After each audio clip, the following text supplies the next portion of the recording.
Assalamualaikum warahmatullahi wabarakatuh.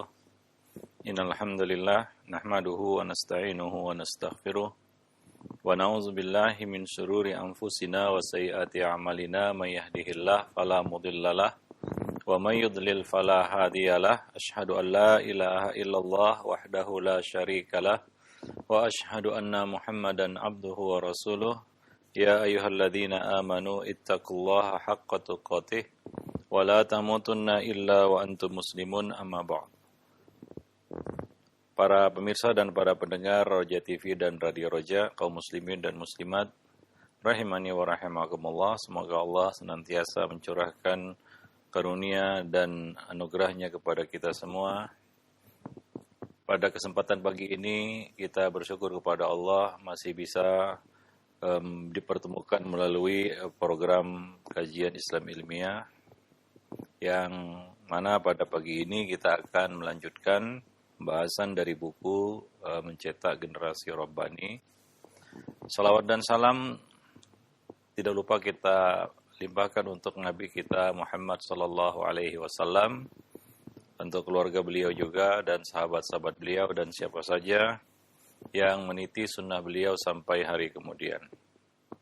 Para pendengar dan pemirsa Roja TV dan Radio Roja yang dimuliakan Allah, pada kesempatan pagi ini kita sampai pada poin kedua dari bab anak dan penguatan pilar-pilar keislaman, yaitu rukun Islam yang kedua, pembelajaran sholat.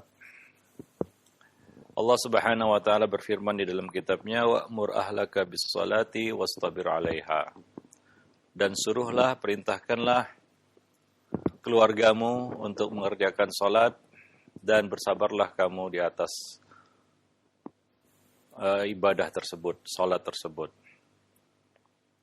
Ini adalah perintah Allah Subhanahu wa taala kepada, khususnya kepada kepala keluarga, orang tua, agar memperkenalkan salat kepada anak sedini mungkin.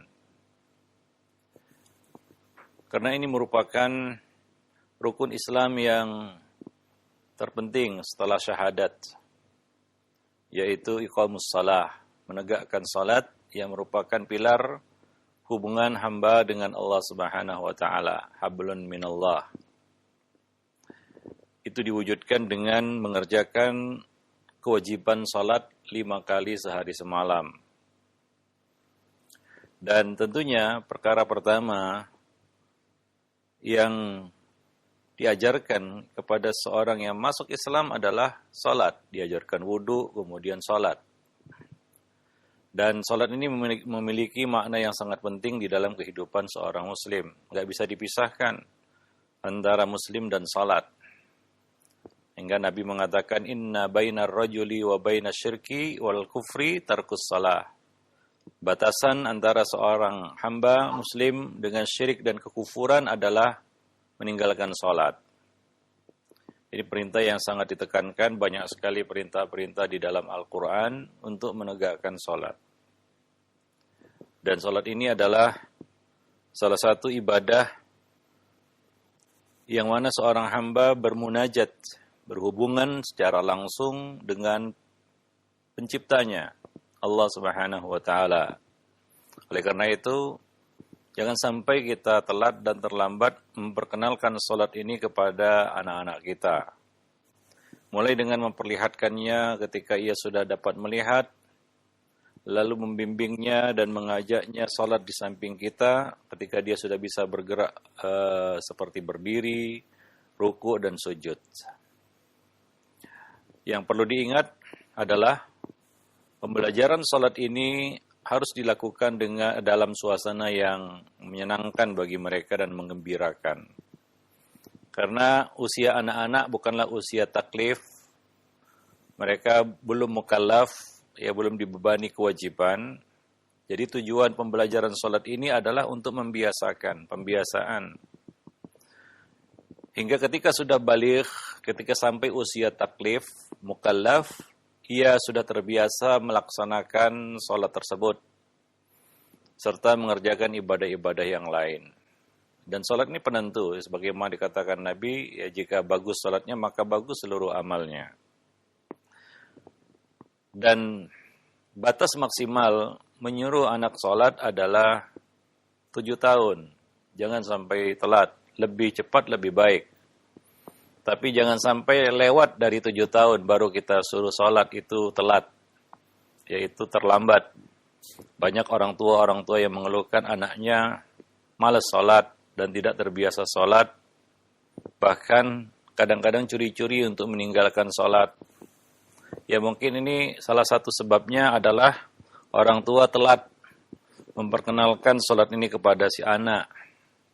Ya, anak sudah berusia 9 tahun, bahkan nyaris hampir 10 tahun baru ya disuruh dan dipaksa untuk mengerjakan sholat. Ini namanya terlambat. Nabi mengatakan, muru auladakum bis sholati wahum abna'u sab'i sinin. Suruhlah anak-anak kamu mengerjakan sholat saat mereka berusia 7 tahun. Itu maksimalnya 7 tahun. Lebih dari itu tergolong telat, ya, terlambat dan keluar dari apa yang diperintahkan Nabi Shallallahu Alaihi Wasallam. Lebih cepat lebih baik. Ya, dimulai dari usia tamyiz.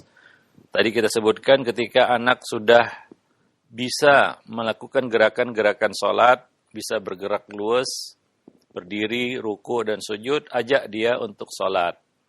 Ajarkan dia untuk sholat. Walaupun ya nggak sempurna tentunya anak-anak sholat ya, tapi dia terbiasa dengan gerakan-gerakan itu. Ya seperti ruku dan sujud yang merupakan rukun yang paling penting di dalam sholat.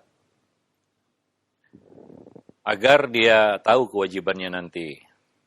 Ya pada usia yang ke-7, kita hendaknya menyuruh dia untuk mengerjakan sholat ini. Melatih mereka untuk menunaikan sholat ini secara tertib, ya, disiplin. Ya, mengenal waktu-waktu sholat. Itu juga perlu. Dan demikian juga hal-hal yang mendukung sholat. Ya, mulai dari berwudu, ya, kemudian menutup aurat, dan memperkenalkan kiblat kepada anak, ya, sehingga dia tahu ya perkara yang sangat mendasar, fundamental, yang sangat doruri di dalam agama kita. Ya, jadi ajarkan juga hukum-hukum yang berkaitan dengan mulai dari bersuci, ya, taharah, bagaimana istinja, dan ajarkan juga cara mengangkat hadas. Ya, misalnya dia buang air kecil, hendaknya dia beristinja. Ya, kemudian ajarkan juga cara-cara berwudu, lalu menutup aurat, memperkenalkan aurat kepada anak. Ini nanti akan kita bahas pada pembahasan memperkenalkan ataupun mengajarkan hal-hal yang berkaitan dengan pendidikan seksual kepada anak. Dan juga ajarkan tata cara sholat Nabi secara ringkas. Rukun-rukunnya yang penting-penting, misalnya berdiri, ruku, i'tidal, sujud, duduk, ya, itu adalah bagian-bagian terpenting di dalam sholat yang bisa dilakukan oleh siapa saja, anak-anak juga bisa. Dan kewajiban-kewajibannya, sunnah-sunnahnya, ya, dan juga hal-hal yang bisa membatalkan sholat, ya, misalnya di dalam sholat tidak boleh berkata-kata. Nah, itu dilatih sejak dini. Minta mereka agar menghafal hal-hal yang penting di dalam sholat. Yang paling utama ya adalah surat Al-Fatihah. Ya, karena tidak ada sholat bagi orang yang tidak membaca Al-Fatihah, maka ya kita latih anak-anak untuk bisa menghafal surat Al-Fatihah, 7 surat Sab'ul Mathani yang diulang-ulang, yang siapa saja mudah menghafal surat Al-Fatihah ini. Bahkan orang yang baru masuk Islam sekalipun, yang belum mengenal bahasa Arab, sama sekali asing bahasa Arab, tapi sangat mudah bagi mereka untuk menghafal surat Al-Fatihah. Ini salah satu i'jazul Quran, ya, bahwa Allah mudahkan Al-Quran ini untuk manusia. Ya, dan anak-anak tentunya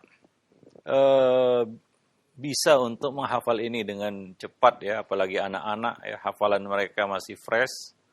Ya, hendaknya dari kecil ya sudah dilatih untuk menghafal bacaan-bacaan sholat yang penting. Nah, demikian. Dan lakukan ini selama sejak dini, ya, Makin cepat makin bagus.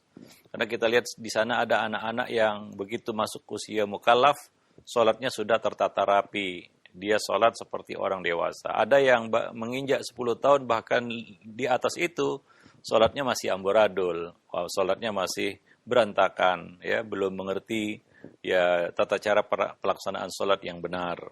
Nah, demikian. Nah, berlaku pepatah yang dikenal di kalangan kita, yaitu Allah bisa karena biasa. Itulah hikmah di sini Nabi menyuruh orang tua untuk menyuruh anak-anak mereka, ya, memerintahkan, melatih anak-anak mereka untuk mengerjakan sholat di usia 7 tahun maksimal, ya. Jangan kurang, jangan lebih dari itu. Ya, nah demikian. Lebih dari itu nanti akan banyak masalah-masalah ke depannya. Dan tentunya ya itu semua dilakukan dengan dengan suasana yang menyenangkan tadi, ya. Sehingga anak ini suka sholat, dia senang sholat. Maka dari itu Nabi tidak membolehkan, kita mendahulukan targhib di sini, ya, pemberian motivasi, dorongan, ya, pancingan, dan menunda dulu tarhib, ya, ancaman, hukuman. Nabi mengatakan wadribuhum 'alaiha wa hum abna'u asyri sinin. Dan pukullah mereka kalau perlu dipukul, ya.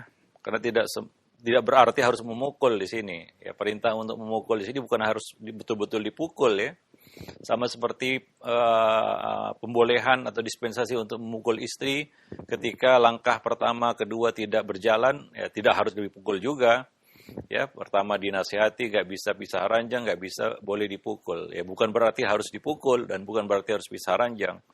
Kita tahu bahwa Nabi tidak pernah memilih opsi memukul istri.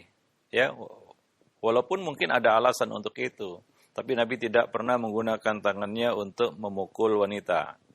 Nah, demikian. Anak-anak juga demikian, ya. Bukan berarti wadribu 'alaiha wa hum abna'u asyri sinin. Sebagian orang tua mungkin terlalu zohiriyah, ya, terlalu berpatok kepada lafal zahir dari hadis ini, lalu betul-betul dipukul anak itu, ya nggak harus juga.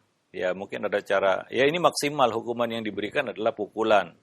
Pukulan itu juga ada kriterianya, bukan asal pukul. Nah demikian, ya.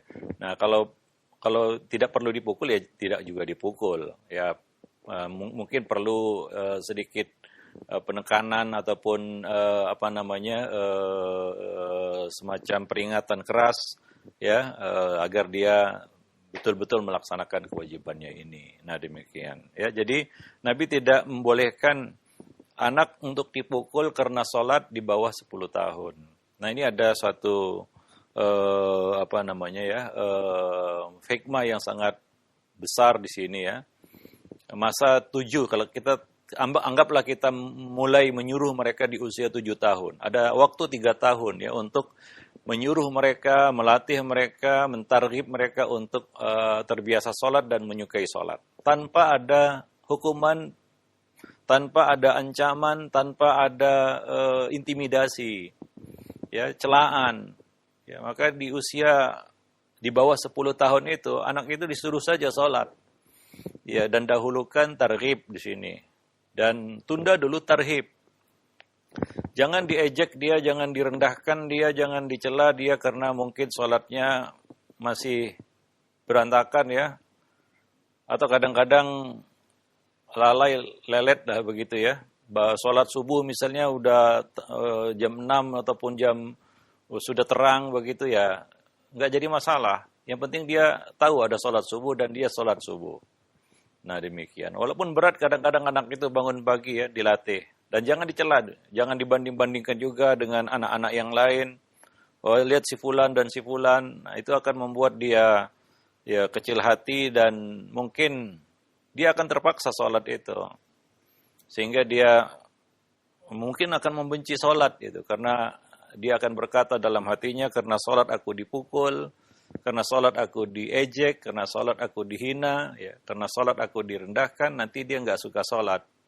Ya, jadi lakukan pembelajaran ini, pelatihan ini dalam suasana yang menyenangkan dan menggembirakan mereka. Kalau perlu kita dahulukan pendekatan yang bersifat positif, yaitu memberi hadiah untuk mentarghib, untuk memancingnya agar suka sholat.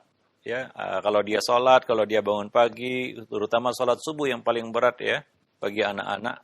Kalau dia bisa bangun pagi, ya pergi ke masjid bersama ayahnya, nah, dikasih reward gitu ya, dikasih hadiah, dikasih ya satu apresiasi kepadanya.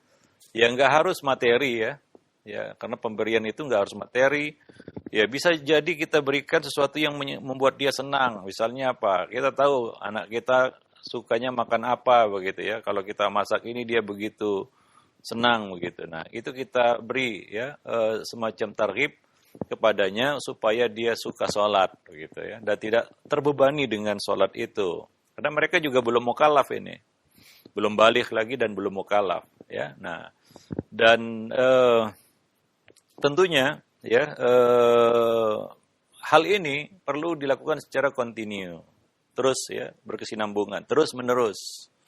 Ya karena sekali dua kali nyuruh sholat saja nggak efektif ya. Nah demikian, karena ini adalah masa pelatihan yang perlu diulang-ulang terus ya perintahnya. Jangan ada orang tua mengatakan wah bosan saya nyuruh anak saya sholat.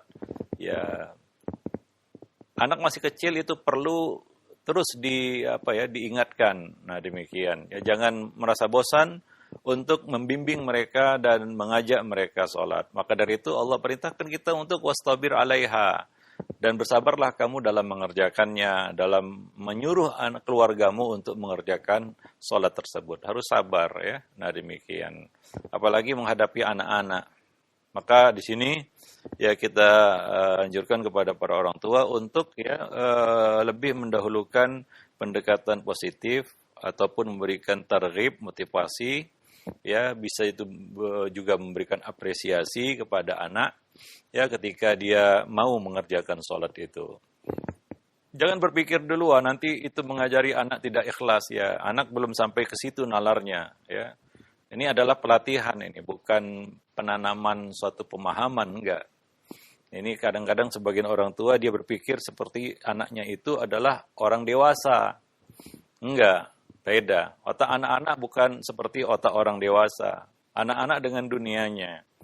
Ya beda dengan dunia orang dewasa. Otak mereka, akal mereka belum sesempurna senalar orang-orang dewasa. Jadi di sini yang kita ambil, kita petik. Kenapa Nabi tidak membolehkan hukuman di sini kepada anak di usia di bawah 10 tahun? Kalau kita pikir secara logika, kita gunakan pendekatan orang dewasa, mungkin dengan hukuman dia mau sholat, ya. Tapi Nabi tidak mengizinkan, ya anak-anak itu dipukul karena meninggalkan sholat, ya apalagi karena perkara-perkara lainnya, ya maka ya lebih baik ya sebaiknya anak ini dihindari dari terlalu dijejali dengan hukuman-hukuman, apalagi hukuman fisik. Di bawah usia 10 tahun yang biasanya anak belum memahami arti sebuah hukuman, dia belum mengerti mengapa dihukum. Ya, yang muncul adalah kebenciannya kepada perkara yang menyebabkan dia dihukum. Nah, demikian para pemirsa dan para pendengar yang dimuliakan Allah. Nah, demikian. Jadi jangan berpikir dulu nanti itu melatih anak-anak untuk tidak ikhlas.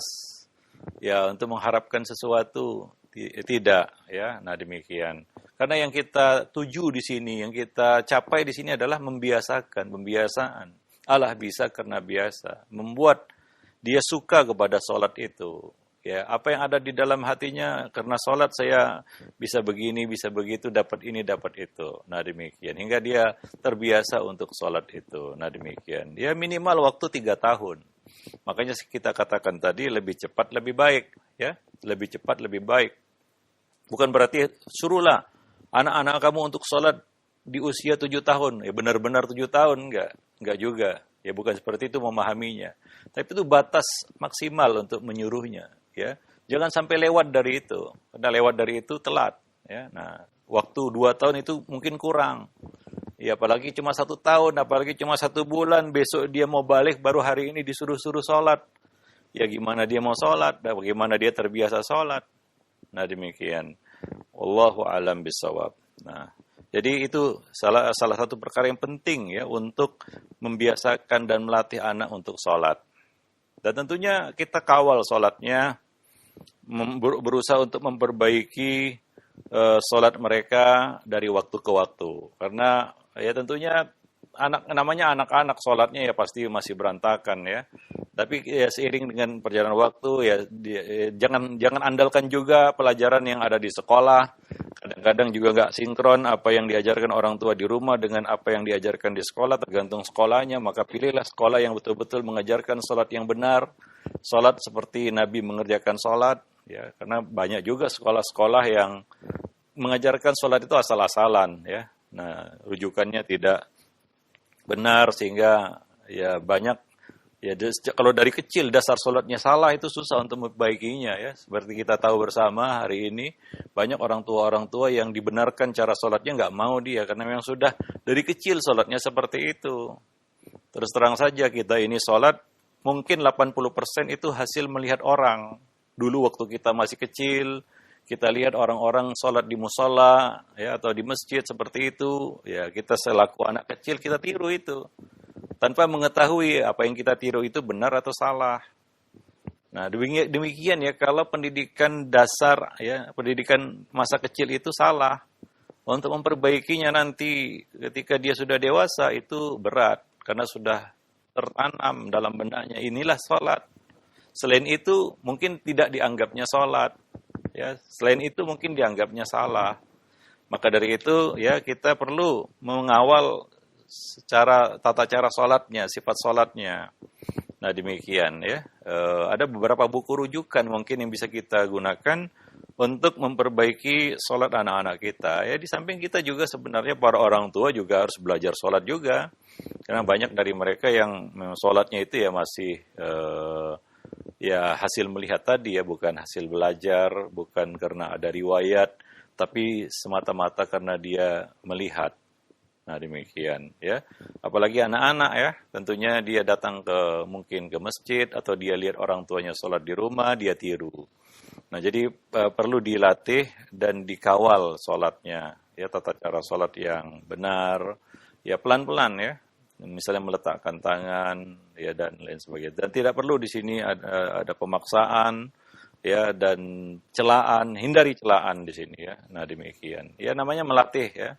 Ya, itu binatang buas. Kalau tidak sabar pelatihnya, itu akan tetap buas. Dia perlu sabar, ya ada kelembutan, ya dengan dengan lunak hingga akhirnya binatang buas itu jadi jinak. Nah, jadi perlu terus usaha yang ya keras dan sabar ya untuk menanamkan ini kepada anak-anak ya. Dan juga ya tentunya hal-hal lain yang berkaitan dengan salat. Ya tadi kita sebutkan tohara, ya berwudu, ya menutup aurat itu adalah hal-hal yang penting di dalam sholat sehingga dia tahu kalau sholat itu bagaimana cara menutup aurat, ya hal-hal yang harus dihindari di dalam sholat seperti berbicara, ya, nah makan. Kadang-kadang kita lihat anak kita sholat sambil makan dia kan begitu ya. Nah ya ajarkan dia pelan-pelan sehingga dia tahu kalau sholat jangan bicara, kalau sholat jangan makan, kan begitu. Nah demikian, wallahu a'lam bishawab.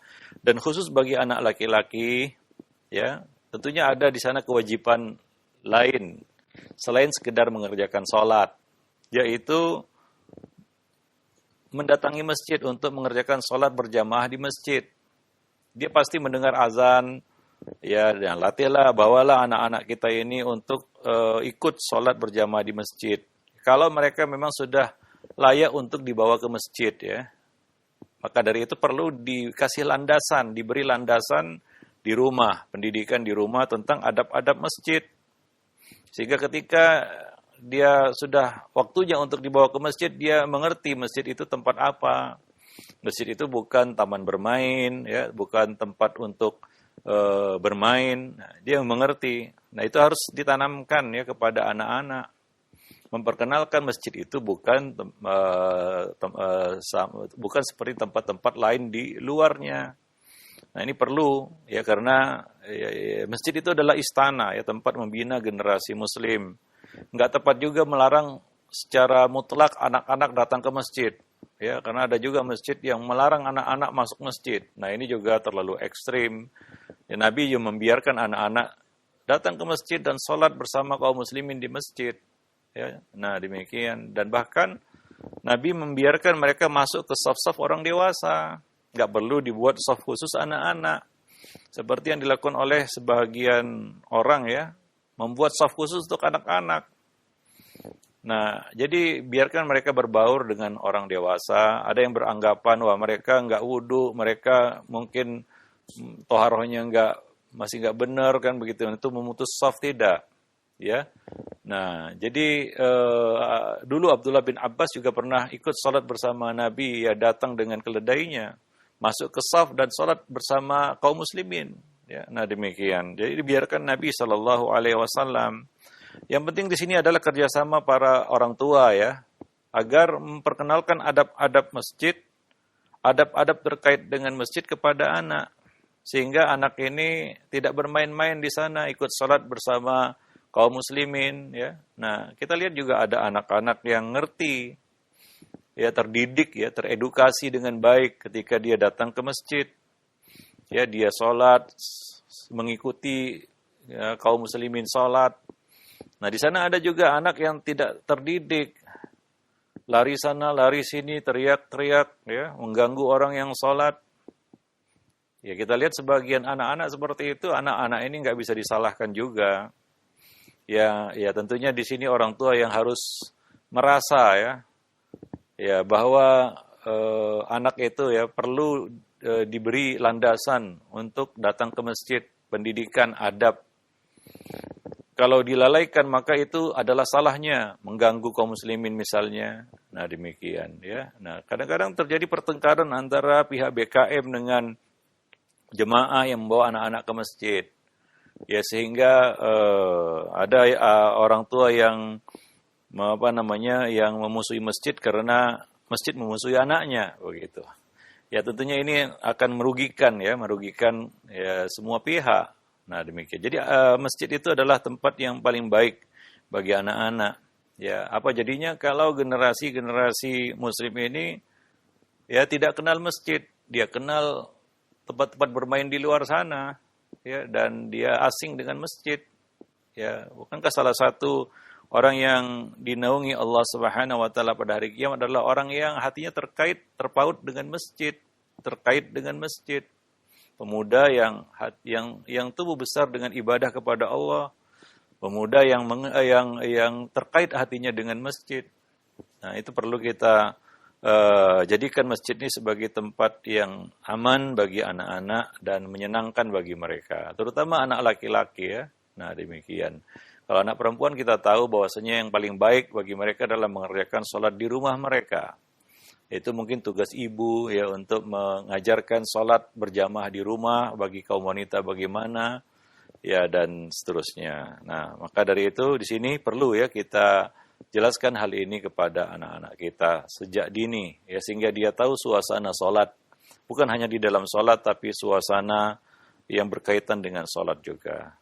Nah, jadi agar dengan harapan ketika dia tumbuh dewasa, ketika dia sudah mukallaf, sudah baligh, dia terbiasa dengan hal-hal yang berkaitan dengan sholat ini. Dan itu adalah perkara yang menyenangkan, bahkan dia membutuhkannya, ya, dia merindukannya. Nah demikian, terkait jiwanya, hatinya, dirinya dengan ibadah yang agung ini, yaitu sholat. Wallahu a'lam bishawab.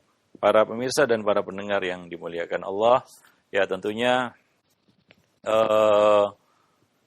banyak hal-hal lain ya, misalnya adab di dalam sholat berjamaah untuk rapat dan lain sebagainya ya, dan bacaan-bacaan sholat, hafalan-hafalan yang berkaitan dengan bacaan sholat yang harus dia yang dia kuasain dan dia bisa baca dengan baik ya, itu perlu kita ajarkan kepada mereka. Nah demikian. Dan ya sampaikan juga kepada anak bahwa sholat ini adalah ibadah yang sangat penting, ya sangat urgen dalam kehidupan seorang muslim. Ya seperti yang disampaikan oleh Utsman ibn Abil As, ya dia mengatakan bahwa pesan terakhir yang disampaikan Nabi kepadaku ya ketika beliau menunjukku sebagai wali kota Taif adalah Ya Utsman, tajawaz fi shalah waqdurid nas bi'adafihim fa inna fihimul kabir was-saghir was-saqim wal-ba'id wa dzal hajah. Hai Utsman, ringankanlah salat, ukurlah panjang lama salatmu itu dengan orang yang paling lemah di antara makmum, karena di antara mereka terdapat orang yang lanjut usia, anak kecil, orang sakit, orang jauh, dan orang yang punya keperluan. Nah demikian. Jadi ini perlu kerjasama dari semua pihak ya agar salat ini betul-betul menjadi sesuatu yang dirindukan oleh jiwa-jiwa kaum muslimin. Nah demikian. Jangan membuat lari orang dari salat ya, seperti teguran Nabi kepada Muaz bin Jabal ya Muaz, afattanun anta ya Muaz, ketika Muaz melakukan salat mengimami manusia dengan cara yang memberatkan mereka, yaitu bacanya terlalu panjang. Ya, kadang-kadang ini perlu pengertian para imam juga di masjid ya. Ya, nah demikian. Di belakang, apalagi hari ini masjid lebih kompleks daripada kondisi suasana yang ada di zaman Nabi mungkin. Ya, banyak manusia dengan berbagai macam latar belakang. Ya, yang lanjut usia, yang anak-anak, yang sakit, yang punya keperluan, ya, orang-orang yang tidak kita kenal, ya. Nah tentunya, khususnya di masjid jami ya mereka para imam hendaklah meringankan sholat ini. Artinya ya sesuaikan dengan kondisi jemaah yang ada di belakangnya. Karena ada juga yang terlalu panjang imamnya sehingga anak-anak jadi nggak betah. Yang pertama dia diam, dia ikut, akhirnya dia mulai ngelantur kan begitu ya. Karena imam terlalu panjang. Ya, maka itu peringatan Nabi kepada Muaz bin Jabal. Afatanun anta ya Muaz, apakah engkau menimbulkan fitnah yaitu membuat orang lari dari salat wahai Muaz, ketika ada salah satu jemaah yang mufaraqah, yang memisahkan diri. Ya karena dia ada keperluan, ada kebutuhan ya pekerjaannya sehingga dia tidak bisa ikut sampai selesai, dia mufaraqah. Karena mufaraqah itu dia jadi bahan perbincangan ya, dituduh munafik dan lain sebagainya ya. Nah, ketika sampai hal itu kepada Nabi SAW, Nabi tahu masalahnya di mana. Masalahnya adalah Muaz terlalu panjang ya mengerjakan salatnya sebagai imam. Nabi mengatakan bacalah wasyamsi waduhaha ya wasabbih isma rabbikal a'la dan ayat-ayat seperti itu. Nah demikian ya juz amma ya paling panjang sholat subuh itu 60 sampai 100 ayat dalam 2 rakaat ya. Nah demikian. Jadi beda kita sholat sendiri mau panjang-panjang silakan dengan ketika kita sholat bersama kaum muslimin di masjid. Ini salah satunya adalah yang diperhatikan oleh Nabi di sini, melarang para imam untuk memperpanjang sholat. Ya salah satunya yang diperhatikan Nabi di sini adalah as-saghir. Di samping al-kabir ya lanjut usia, yaitu karena daya tahan mereka yang sudah lemah. Ya as-sakim orang yang sakit karena memang sakit. Al-ba'id orang yang jauh yang kita nggak kenal, mungkin dia punya keperluan, dan dal haja orang punya kepentingan yang kita nggak tahu ya, kita nggak tahu, kita sholat mungkin dia ngantongi tiket kereta api, tiket pesawat ya, kita panjang-panjang ya, dia tentunya gelisah. Nah salah satunya yang diperhatikan Nabi di sini, kemaslahatan yang diperhatikan Nabi di sini adalah as-saghir, anak kecil ya. Ini membuktikan juga bahwa anak kecil udah biasa dibawa orang tua mereka ke masjid. Ya pernah ada seorang anak yang menangis ya hingga ibunya mendekapnya, lalu Nabi meringankan salat karena mendengar suara tangisan itu. Nah, suara tangisan anak. Jadi Nabi memperhatikan itu. Jangan sampai anak-anak ini nggak betah di masjid gara-gara ya imamnya kepanjangan itu. Ya mungkin ya tidak perlu show juga ya, pamer juga di masjid dengan bacaan kadang-kadang meniru bacaan-bacaan qurra ya. Itu juga nggak perlu takaluf seperti itu. Ya hingga berlama-lama panjang-panjang, dan ya bukan itu tujuannya. Masjid itu tempat tarbiyah bagi kaum muslimin ya. Nah demikian. Nah Nabi kadang-kadang sering ya sehabis sholat menyampaikan sepatah dua patah kata, memberikan pelajaran-pelajaran kepada kaum muslimin. Nah demikian setelah mengerjakan sholat. Nah demikian. Jadi itu tempat berkumpulnya kaum muslimin masjid itu. Jadi buat senyaman dan senyaman mungkin ya. Nah demikian. Wallahu alam bisawab. Nah demikian saja mungkin ya perkara kedua ya. Dari hal yang perlu kita perhatikan berkaitan dengan penguatan pilar-pilar keislaman. Wallahu alam bisawab. Taib. Dan tadi kita sebutkan ketika anak sudah baligh itu ada izin untuk memberikan hukuman tarhib ya. Nah disitulah waktunya ya, karena anak sudah mengerti kenapa dia dihukum, mengerti makna dari sebuah hukuman ya, celaan ya ataupun hukuman ya, dia sudah mengerti itu karena dia sudah baligh. Ya terjadi suatu perubahan pada dirinya secara psikologi juga berbeda orang yang sudah baligh dengan orang yang belum baligh ya. Nah demikian. Jadi dia sudah mampu untuk menalar itu dan boleh untuk melakukan tarhib ya, marhalah tarhib kepada mereka. Ya tentunya tidak harus tadi kita sebutkan tidak harus dipukul juga. Mungkin ada bentuk penekanan, penegasan lainnya, peringatan lainnya yang membuat dia ya sungguh-sungguh dan tidak meninggalkan sholat. Nah demikian. Wallahu a'lam bishawab. Aqulu qouli hadza astaghfirullah li wa lakum lisairil muslimin innahu huwal ghafurur rahim. Nah, baik, syukran jazakallahu khair, barakallahu fiik kepada Ustaz yang sudah memberikan materi yang insyaallah bermanfaat untuk kita semua. Bagaimana mendidik anak, menanamkan untuk melakukan sholat ya. Tadi walaupun di dalam hadis umur 7 tahun, namun itu bukan berarti menunggu 7 tahun untuk menyuruh sholat. Yang mudah-mudahan faedah-faedah yang lainnya kita dapatkan dari apa yang telah disampaikan tadi. Baik, untuk selanjutnya kami buka sesi interaktif, sesi soal jawab bagi Anda para pemirsa ataupun pendengar yang ingin bertanya, silakan. Baik Ustaz, kesempatan pertama kami angkat dulu di pertanyaan layanan pesan singkat. Ada 2 pertanyaan senada. Di antaranya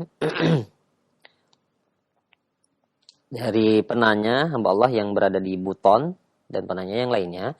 Assalamualaikum warahmatullahi wabarakatuh. Ya Ustaz, saya ingin melatih anak saya yang masih kecil untuk sholat. Namun karena ayahnya sibuk bekerja hingga malam, larut malam, hanya libur saja bisa membawanya ke masjid. Kebetulan masjid agak jauh dari rumah. Bolehkah saya mengajak anak laki-laki saya untuk sholat berjamaah di rumah?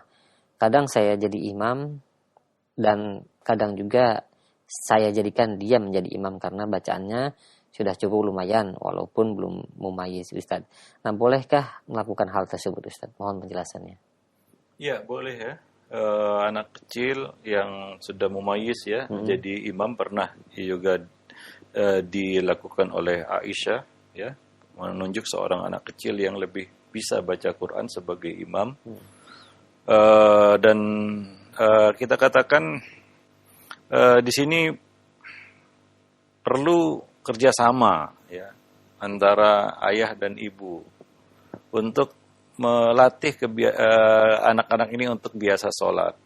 Nah demikian. Ketika ayah tidak ada, hendaknya ibu yang mengambil peran itu.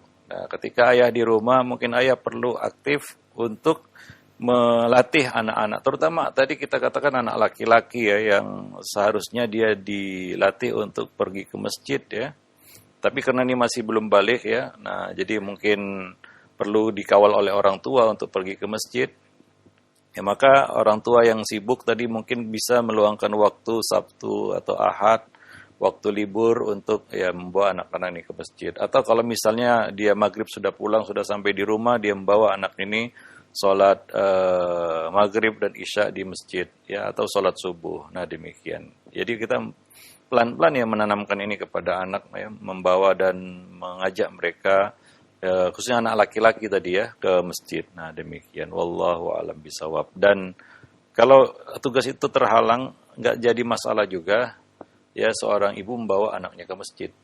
Ya seperti yang terjadi juga di zaman Nabi, seorang ibu membawa anaknya ke masjid dan anak itu menangis dan Nabi meringankan sholat. Nabi tidak melarang wanita yang bawa anak itu ke masjid dengan mengatakan misalnya jangan bawa anak-anak ke masjid, tidak juga. Ya, nah demikian. Jadi di sini yang perlu memberikan toleransi adalah orang dewasa, ya. Nah, yang dikorbankan anak-anak. Ya, jadi ada banyak faedah yang bisa kita petik dari hadis tersebut. Ya, seorang wanita boleh membawa anaknya ke masjid. Nah, kemudian ketika anak ini menangis, ya bukan yang disalahkan anak ini, disuruh diam, dimarahi kan begitu ya. Ya anak kecil namanya, dia menangis ya wajar. Nah, di sini yang memberikan toleransi adalah orang tua, ya. Nah, imam, ini Nabi ya, sampai meringankan sholat karena mendengar suara tangisan anak. Nah, demikian. Wallahu a'lam bishawab. Jadi ya jadi masalah juga dia seorang ibu ini membawa anaknya ke masjid ya. Nah, kalau bisa ya sambil diawasi tentunya dan dilatih ya. Anak itu perlu dilatih dari rumah. Makanya kita sebutkan tadi pendidikan rumah itu akan nampak hasilnya di luar, gitu ya. Terutama di tempat-tempat berkumpulnya manusia kaum muslimin ya. Nah demikian perlu diajari mereka adab-adab majelis, ya, adab-adab di masjid dan jenisnya. Wallahu a'lam. Nah, bagaimana jika si anak ini menjadi makmum, Ustaz? Misalnya jahar, misalkan maghrib dan isya, si ibunya di imam. Bagaimana, Ustaz? Ya, sebenarnya anak ini nggak masuk hitungan juga ya, karena dia juga bukan mukallaf, dia boleh jadi makmum ya, mengikuti ibunya sholat di sampingnya. Ini kan masa latihan ya, bukan berarti dia betul-betul sebagai orang yang sholat di situ, melatih dia sholat. Kadang-kadang anak ikut sholat dari awal ya, tapi di akhir udah tak kemana dia. Nah, ini namanya anak-anak harus pelan-pelan sabar ya. Nah, membimbingnya dan menuntunnya untuk mau sholat dan bisa sholat, gitu. Senang sholat ya. Jadi intinya dia senang sholat. Walaupun kadang-kadang anak-anak dari awal dia ikut di samping kita, ya, rakaat kedua, ketiga dia entah kemana, nanti rakaat terakhir balik lagi dia. Anak-anak namanya. Nah demikian. Wallahu a'lam bishawab. Ya baik, sekian jazakallahu khairan. Demikian dan selanjutnya. Ada pertanyaan, tidak disebutkan nama tempatnya, Ustaz. Anak yang sudah menikah, apakah masih menjadi tanggung jawab orang tua, Ustaz, dalam perihal menyuruh sholat? Karena ketika setiap tiba waktu azan, itu selalu tidak ada, Ustaz, untuk anak yang sudah menikah tersebut. Saya ingin ketika waktu tiba azan itu dia pergi ke masjid, namun seringnya dia tidak ada. Ya, kalau ditanya apakah wajib ya, itu adalah kewajiban orang tua yang nggak akan pernah berhenti ya, membimbing anak-anak mereka. Walaupun anak mereka sudah besar ya, sudah balik, sudah tetap punya kewajiban untuk amar ma'ruf nahi mungkar ya tentunya ya. Minimal itu ya, amar ma'ruf nahi mungkar ya, atau dia lihat anaknya nggak sholat, dia wajib perintahkan sholat. Ya tidak boleh dia berkata, ini sudah balik, ini bukan kewajiban saya lagi, enggak.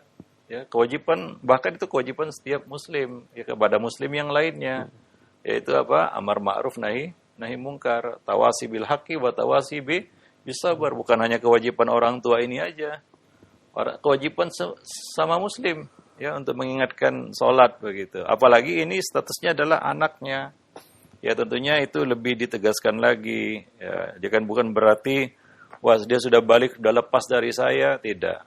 Ya, nah demikian. Dia tetap menjadi satu ya kewajiban kita untuk membimbingnya sampai dewasa. Bagaimanapun tuanya usia anak kita itu, ya, udah nikah, udah punya anak, udah punya cucu, bahkan dia tetap anak bagi kita. Ya, statusnya nggak berubah gitu ya. Dia jadi orang tua, kita jadi anak begitu, enggak. Ya dia tetap sebagai anak kita.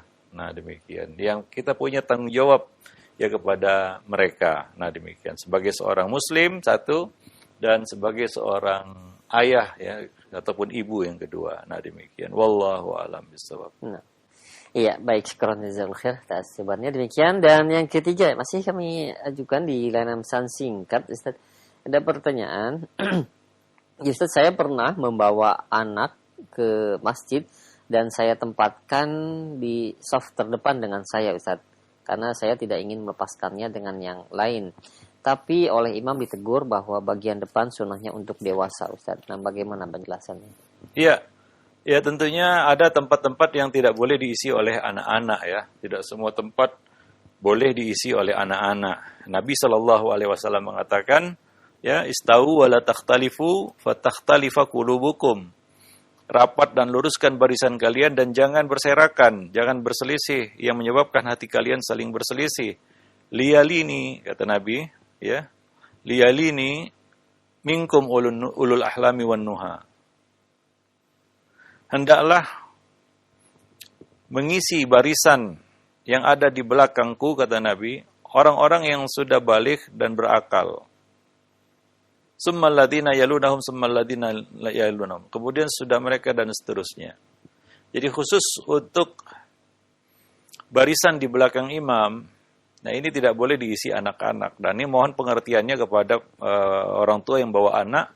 Kalaupun dia dapat saf di belakang imam, jangan dia bawa anaknya di situ. Kalau dia mau membawa anaknya di sampingnya, ya dia perlu cari tempat yang lain. Ya bisa di sisi kanan, di sisi kiri, atau di belakangnya. Ya. Karena ada tugas-tugas tertentu bagi orang-orang yang ada di belakang imam. Yaitu ketika terjadi sesuatu pada imam, mungkin imam berhalangan, batal wudhunya, atau tiba-tiba dia sakit dan dia keluar dari sholat, mufaraqah dari sholat. Nah itu orang-orang yang di belakang itu punya kewajiban untuk menggantikan imam, naib imam. Ya demikian pula istiftah, yaitu ketika imam salah baca atau imam lupa bacaan, ada sesuatu yang terjadi di dalam sholat, maka orang yang di belakang imam ini punya kewajiban dan punya tugas untuk membantu bacaan imam atau menegur imam dengan mengucapkan subhanallah, ya, karena mereka orang-orang di belakang imam yang tahu persis bagaimana kondisi imam. Kalau yang jauh-jauh mungkin nggak ngerti kondisi imam bagaimana. Nah, mungkin kalau dia salah baca juga sayup-sayup kedengarannya. Dan kalaupun yang jauh, ya misalnya di ujung kanan, ujung kiri, imam salah baca, ya nggak mungkin dari sana itu dia bisa mengoreksi karena terlalu jauh. Ya bisa berantakan juga si imam karena dia juga tidak bisa mendengar dengan jelas orang-orang yang membetulkan bacaannya yang suaranya jauh. Itu adalah tugas orang-orang yang di belakang imam tadi. Maka ketika kita mengambil posisi di belakang imam, pastikan kita adalah orang yang layak untuk menggantikannya kalau terjadi sesuatu pada imam. Nah demikian. Maka dari itu tidak boleh ya posisi ini ditempati oleh orang-orang yang belum baligh. Ya, bahkan awam, kalau kita orang awam nggak ngerti baru pertama sholat jangan, atau ya baru mengenal sholat atau memang nggak ngerti fikih sholat, ya jangan di belakang imam. Ya pengertian sendirilah. Ya itu adalah tempat yang memang khusus untuk ulul ahlami wan nuha kata Nabi. Ya, orang yang ahlam artinya sudah baligh dan nuha berilmu. Orang balik dan berilmu yang di belakang imam itu. Nah demikian. Wallahu a'lam bishawab. Ya, supaya bisa dia menggantikan tugas imam apabila imam berhalangan. Wallahu a'lam. Nah, ya baik. Syukran atas jawabannya. Demikian untuk 3 pertanyaan kami ajukan di layanan pesan singkat. Dan selanjutnya kami berikan kesempatan untuk Anda yang ingin bertanya di layanan telepon. Silakan.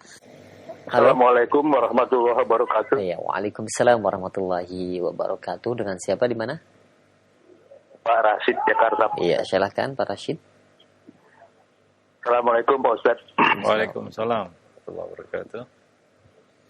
Terkait ini jamaah yang berada di belakang imam ini Pak Ustaz. Iya.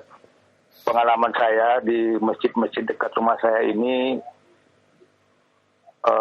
yang di belakang imam itu makmum biasa gitu Pak Ustaz. Nah ini memang apakah dari masjid itu tidak ada pencerahan atau bagaimana? Maksudnya makmum biasa? Iya artinya kan tadi yang kata Pak Ustaz kan harus yang mengerti lah ketika bacaan imam salah, dia menugaskan gitu.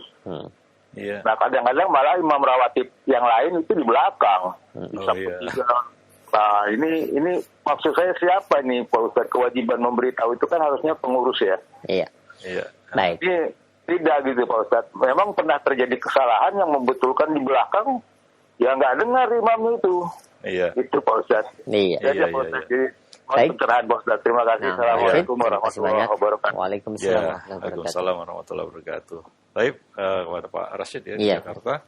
Ini masalah ya di masjid-masjid, pengurus masjid atau sekarang disebut BKM ataupun Badan Kenaziran Masjid atau apapun namanya, itu kadang-kadang nggak mengerti juga fikih masjid. Ya, banyak hal-hal yang perlu dikoreksi dari pelaksanaan ya sholat berjamaah di masjid yang perlu diketahui oleh pengurus dan orang-orang yang terkait dengan ibadah di masjid, yaitu sholat, ya, mulai dari muazinnya, ya, sampai imamnya, kan begitu ya. Nah, kadang-kadang muazin juga, ya karena nggak mengerti fikih azan, ya hujan lebat, selebat-lebatnya dia tetap hayya 'alas shalah, hayya 'alal falah juga kan begitu ya. Siapa yang datang gitu ya. Nah kan harusnya mengerti ya dan diajarkan kepada muazin kalau misalnya ketika waktu tiba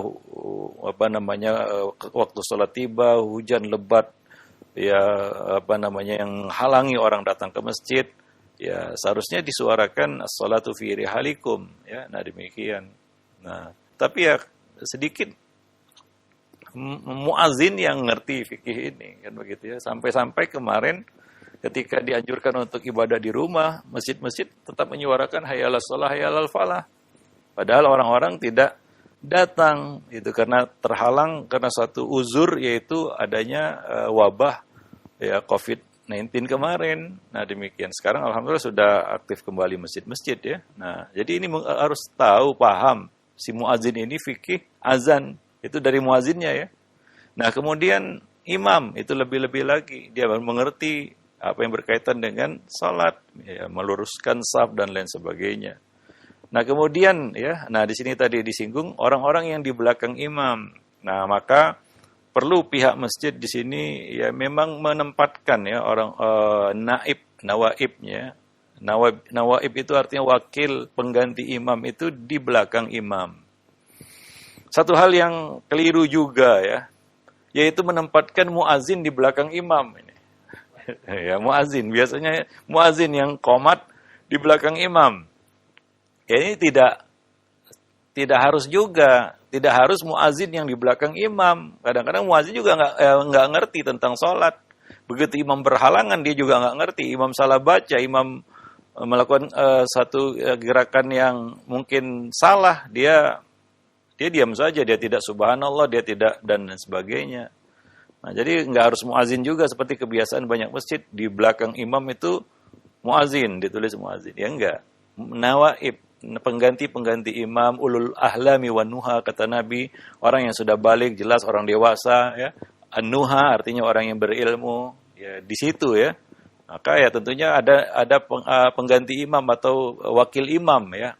Atau imam banyak, ada 3 imam misalnya ya. Ketika sholat ini imam-imam yang lainnya harusnya di belakang imam, ya, imam yang bertugas begitu, sehingga ada apa-apa ya dia siap untuk menggantikannya.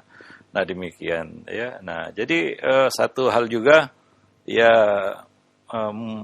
orang yang muqim, orang yang mengiqamatkan sholat itu tidak harus muazin. Ya tidak harus muazin yang mengiqamatkan sholat, karena hak iqamah itu ada di tangan imam. Bukan di tangan muazin. Ya, iqamat itu ada di tangan imam. Masuk waktu itu di tangan muazin. Karena tugas muazin itu adalah mengintai dan mengamati waktu sholat. Kalau sudah masuk, dia orang yang berhak untuk menyuarakan azan. Dia yang punya wewenang itu. Iqamat bukan wewenang muazin. Nah ini yang keliru juga sebagian masjid ya. Nah imamnya belum ada, muazinnya sudah qomat itu. Sehingga kelabakan nih siapa yang jadi imam begitu. Hingga akhirnya tolak-tolakan, sorong-sorongan kan gitu, dorong-dorongan. Gak ada yang jadi imam. Karena imamnya belum hadir di situ.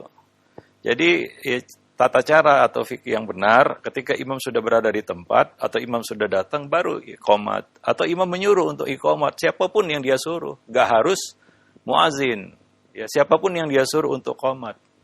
Nah demikian. Wallahu a'lam bishawab ya. Karena iqamat itu beda dengan azan. Iqamat itu adalah